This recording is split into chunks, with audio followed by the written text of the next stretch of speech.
I'm going to have my tongue in cheek on this a little, just so you know, and there's going to be a few caveats in this one. As you know, in the UK at the moment, it's very difficult to get easy access to the GP, to see your doctor. We have this weird system, or at least with my practice you have, and I think this is across different practices across the country, that if you're feeling a bit unwell, you want to see your doctor about something, you just want to check on a medical condition, you've found a spot, or you've got a sore throat, or whatever it is, and you're just a bit worried about your health, you have to ring up at 8:30 in the morning and see if there's an appointment available. Problem is, of course, the world and his brother are also ringing up at 8:30, and there's only one receptionist on the desk who's trying to field all the calls and trying to fit in people in these limited spaces. Plus the fact the doctor's appointments, those where he has appointments, they're all booked up anyway. Now, my question to you is, because of that, and because we have limited access to the doctors, some people are probably choosing not to go at all and thinking, do you know what, I'll leave it then. I'll see what happens. Now, that may be okay. It may not be okay. The question I'm asking, and I've got my tongue in cheek here before you all come down a ton of bricks on me, is do you actually feel better for not going to the doctor? So what do I mean by that?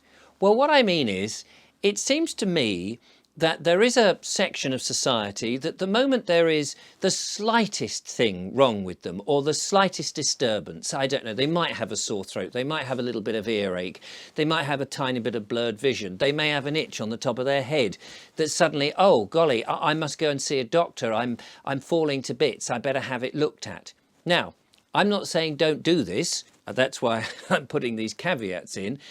But it does seem to me that that we have almost taken away one of the prime things that we ought to know, and that is our bodies are very good at recovering itself. We don't always need medicine. Now, I was told that by doctors, that we don't always have to run to a doctor the minute we get something wrong. We don't give things a chance for our body to heal itself. Now, I'm not saying by any means that if you've got a lump or you've got a particularly bad cough or there's something very weird going on in your body that you should just leave it alone and do nothing. I'm not saying that at all. But in the past, we had to allow the body to do things. Now, of course, we can help ourselves a hell of a lot in making ourselves fitter and better. And we all know this. We could not eat quite so much of the processed foods, for example. We could try not to be overweight, drink too much alcohol, smoke too many cigarettes, all those sort of things. And if we avoid as much of that as possible, and we get a lump, and we get a sore throat, or we get something, dodgy going in our ears, or whatever it might be, I think that you have a sense that you're not terribly well. But if you're putting all sorts of not very good things, let me put it that way, into our body, cigarette smoke, too much alcohol, loads of processed greasy foods, and let's face it, we do know, don't we? We are intelligent creatures. We do know when we're not actually eating or putting into our body very healthy things. We do know if we're eating too many cakes and we're putting on weight, that's what's happening. And we might kid our friends and say, oh, I'm big boned and things like that. But we do know that. And then if we're getting a little bit ill or we have this and we go, oh, look, there's a rash on here or there's something. Yes, we could just quickly go to the doctor and get something that will cure the symptoms of it, but not necessarily the effect of it, but not the reason, not getting to the problem of why we're getting ill. We could do that. A little bit of penicillin goes a long way. But if we just keep relying on the doctor to continually look after us the moment that we get a bit rough, we're not really taking on board that we can do something for ourselves. So I'm thinking that if we are in this situation in which the doctors are very busy. We've got to take responsibility for our own health, and maybe that's a good thing. So again, I'm not saying if you've got a lump or you've got something, you know, a continual cough, or you've got blood coming up in your urine or something like that, that you wouldn't go to your doctor. Of course you would.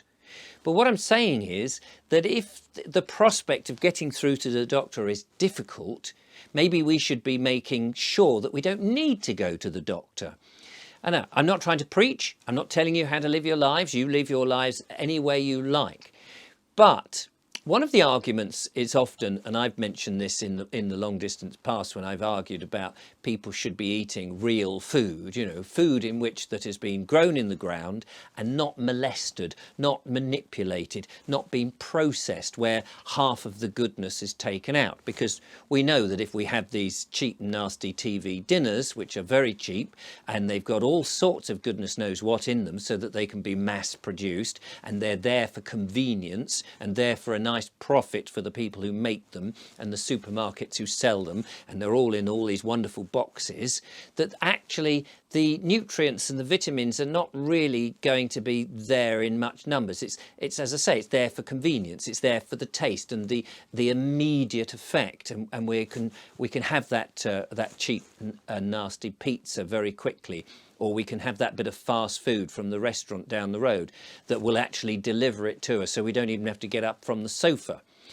But we do know, as I said just now, we know that this isn't really a healthy lifestyle. We know that actually if we were to perhaps engage with real food, you know, fruit and vegetables that come out of the ground, proper meat and dairy products, and that if we got into the kitchen and understood, instead of sitting and watching all evening television that's just been spewing, papping into our brain and making us into zombies. I know we've all been working very hard throughout the day, but if we engaged with food a little bit more and understood the nutrients and the minerals and the goodness that are actually in each individual part of the food and what it does to you, we would feel so much healthier, sprightly.